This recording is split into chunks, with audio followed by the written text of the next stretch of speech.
Hoy día vamos a hablar del Evangelio de Cristo. Para empezar, vamos a empezar en Romanos capítulo 3, pero como una introducción me gustaría leer un texto del libro de Gálatas capítulo 1. Mas si aún nosotros, o un ángel del cielo, os anunciare otro evangelio diferente del que os hemos anunciado, sea anatema. Como antes hemos dicho, también ahora lo repito, si alguno os predica diferente evangelio del que habéis recibido, sea anatema. Si nosotros somos pastores y predicadores, principalmente somos predicadores del Evangelio de Cristo. No es un mensaje sencillo, es el mensaje más importante y más profundo que existe en las Escrituras. Pero vamos a ver un ratito lo que nosotros hacemos en el discipulado. Predicamos un sermón, pedimos a las personas que pasen adelante. Si pasan adelante, los aconsejamos, muchas veces inmediatamente ahí en la iglesia, 5 minutos, 10 minutos, mientras la congregación está cantando, estamos ahí aconsejando.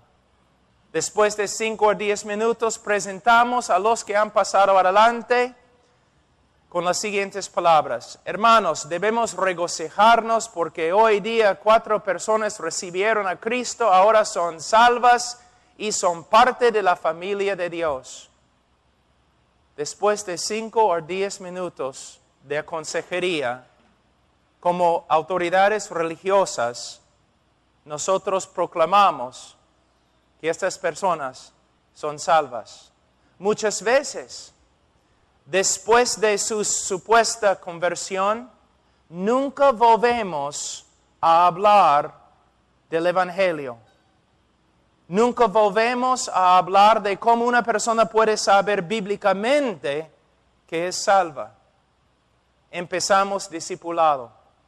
Y muchas veces es casi imposible discipular a la persona porque no quiere. Tenemos que buscarle. Tenemos que estar detrás de la persona. Muchas veces pensamos, ¿por qué se porta así? ¿Por qué no crece?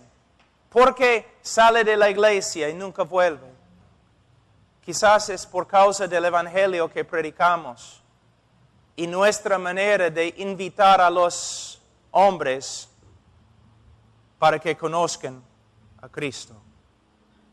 Podemos ver aquí en el libro de Gálatas algo muy importante, que el predicar el Evangelio es un trabajo no solamente importante, sino un trabajo peligroso. Si no predicamos bien el Evangelio, anatema, dice la palabra de Dios. ¿Qué es el Evangelio? ¿Qué es? ¿Simplemente que Dios te ama y tiene un plan maravilloso para tu vida? No, no es el Evangelio. ¿Simplemente que Cristo murió y ahora debes repetir una oración? No, no es el Evangelio. El Evangelio es un mensaje que de verdad podemos compartir de una forma con una persona en 5 minutos. Pero también es un mensaje tan inmenso que vamos a pasar toda la eternidad y todavía no vamos a poder comprender el Evangelio. En Romanos capítulo 3 tenemos lo que muchos teólogos han dicho, la mayoría de los teólogos han dicho que es el texto más importante en toda la Escritura. Fíjate, algunos de los más eruditos a través de la historia de la iglesia han dicho que Romanos capítulo 3, 23 a 28 es el texto más importante en toda la Biblia. ¿Cuánto tiempo hemos dedicado a saber lo que dice y enseña este texto? Carlos Spurgeon dijo acerca de este texto, es el Acrópolis. Es una palabra que significa una ciudad fortificada. Es la ciudad fortificada del Evangelio y de la fe cristiana. Entonces vamos a estudiar este texto un poquito hoy día. Primeramente dice en versículo 23, por cuanto todos pecaron y están destituidos de la gloria de Dios. Por cuanto todos pecaron. Muchas veces en nuestro evangelismo tratamos el pecado ligeramente. Sabes que eres pecador, ¿no? Pues todos nosotros somos pecadores. No es la manera del apóstol Pablo de tratar el pecado. El pecado es un asunto grave. El único problema que el hombre tiene es el pecado. Y la mayoría de los hombres, aunque dicen que son pecadores, no tienen ninguna idea lo que significa. Y no tienen ninguna idea porque nosotros no estamos predicando mucho acerca del pecado y cuán horrible que es. Dice aquí en versículo 3, por cuanto todos pecaron. ¿No es cierto que la gente en la calle se ríe cuando alguien menciona el pecado? Los hombres de negocio a veces usan el pecado para vender sus productos. Vivimos en una cultura que ama el pecado, que no cree que el pecado sea malo. Es el trabajo del predicador explicar de las Escrituras cuán horrible es el pecado y cuán horrible es el pecador ante Dios. El problema del hombre no es la falta de autoestima. El problema del hombre no es que el mundo le ha tratado mal. El problema del hombre es que tiene un problema con Dios por causa de su pecado. Una vez escuché un predicador hablando de la mujer allí en Juan capítulo 4, la mujer samaritana. Y Cristo está hablando con ella. El predicador decía que todos los hombres habían maltratado a esta mujer, que ella había sufrido, que toda la comunidad estaba en contra de ella. Pero Cristo vino a salvarla. Luego Él dijo, si también todo el mundo está en contra de ti, si tienes problemas con todo el mundo, si nadie te aprecia, entonces ven a Jesús. ¿Es el Evangelio? No, es una desgracia. El problema de la mujer samaritana no era el pueblo o la comunidad que la rechazaba. Ella tenía un problema mucho más grande. Ella tenía un problema con Dios. ¿Qué importa si su comunidad estaba en contra de ella? Dios estaba en contra de ella. Dios tenía un problema con ella, su pecado. Y si no se arrepiente, ella va a experimentar la ira de Dios. El hombre no es víctima, es culpable. Y nosotros tenemos que predicar acerca del amor de Dios, por supuesto, pero también tenemos que predicar con respecto a la santidad de Dios, la justicia de Dios. Dios es un Dios santo y justo y no puede aguantar el pecado. Él va a venir con furia, con justicia, con ira y va a castigar al pecador. Muchas veces decimos, yo escucho personas diciendo, soy salvo. Yo siempre pregunto, ¿de qué? ¿De qué? Algunos dicen, bueno, de mi pecado. Otros dicen, de mi pobreza. De mi falta de autoestima. ¿Sabe qué? Si eres salvo, has sido salvado de Dios. El pecado no estaba en contra de ti. El pecado no iba a juzgarte. El pecado no iba a lanzarte al infierno. Tú tenías un problema muy grande por causa de tu pecado, un problema con Dios. Dios estaba en contra de ti. Dios estaba viniendo para juzgarte, pero a la vez este Dios justo es también un Dios de amor. Y Él ha enviado a su Hijo, quien murió en tu lugar y puedes ser salvo por medio de Él. Pero si tú rechaces al Hijo, solamente te queda, ¿qué? El juicio de Dios. Ahora, un problema muy grande que yo estaba compartiendo esta mañana es que nosotros no nos damos cuenta cuán pecador es el hombre. No entendemos que el hombre es malo desde su nacimiento. Él nace con un corazón corrupto, inclinado al pecado y enemigo de Dios.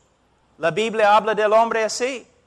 El hombre es aborrecedor de Dios. A veces yo escucho personas diciendo, no, yo amé a Dios desde mi niñez. No. Amaste a un Dios que tú creaste. Pero el Dios de la Escritura no amaste. Hay muchas personas hasta en las iglesias evangélicas que cada domingo están adorando a Dios, pero no tienen ni la más remota idea quién es.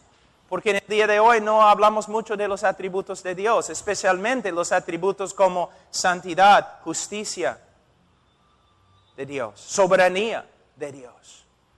¿Cómo no vas a amar a un Dios que te ama y tiene un plan maravilloso para tu vida? Pero un Dios santo, un Dios justo, es otra cosa. Entonces, cuando predicamos el Evangelio, nosotros necesitamos empezar donde el apóstol Pablo empezó en el libro de Romanos, por cuanto todos pecaron. Nosotros no tenemos una teología sistemática en el Nuevo Testamento, pero el libro de Romanos es como una teología sistemática del apóstol Pablo.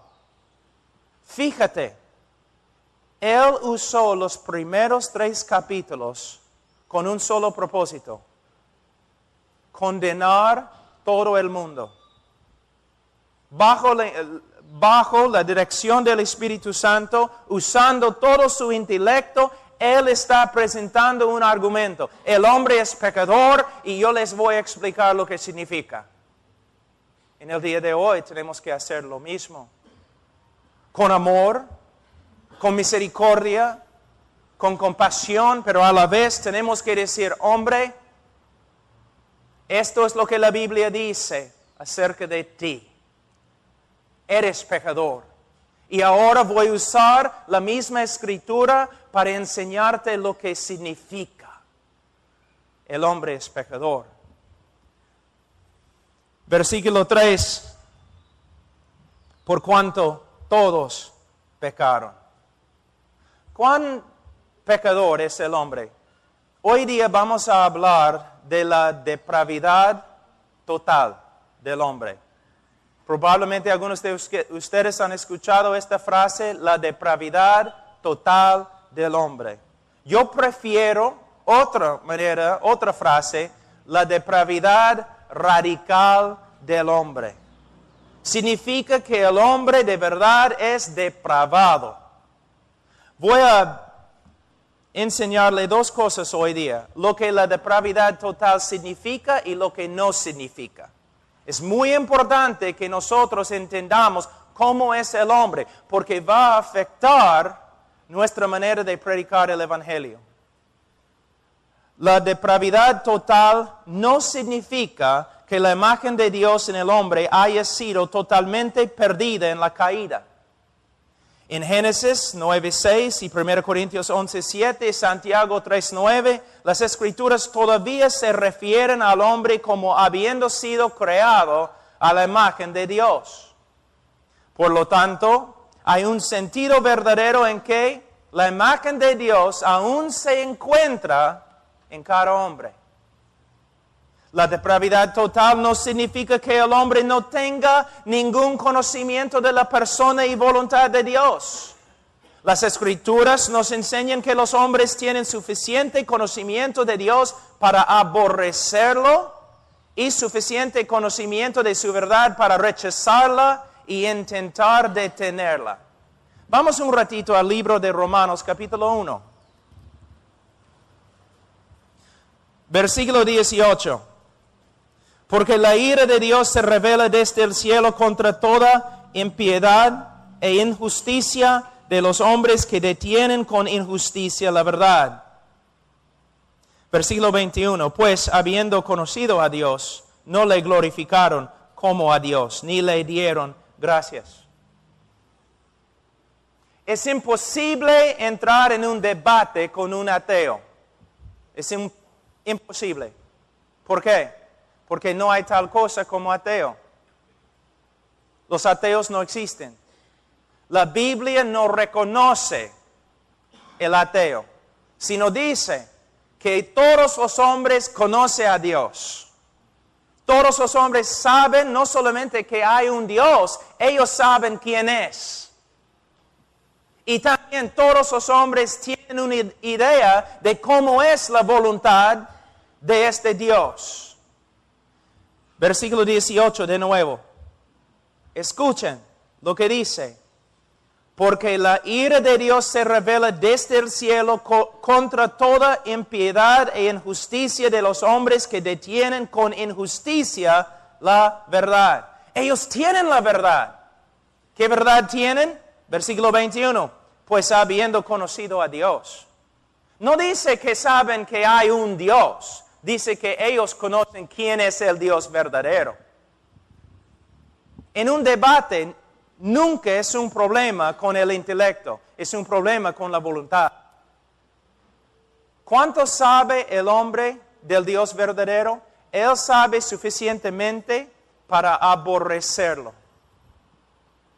¿Cuánto sabe el hombre de la voluntad de Dios? Él sabe suficiente para pelear en contra de ella.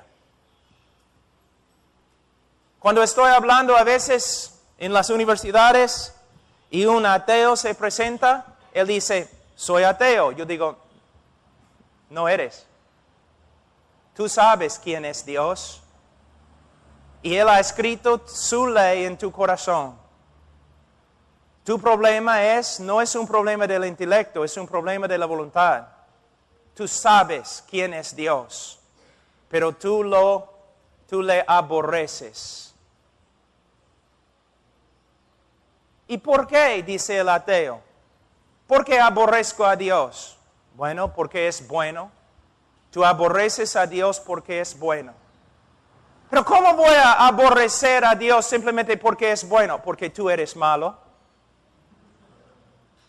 Y los malos aborrecen a los buenos. Algunos de nosotros, antes de convertirnos, éramos aún según la sociedad malos. Algunos acá eran alcohólicos, otros drogadictos. Los malos no se juntan con los buenos.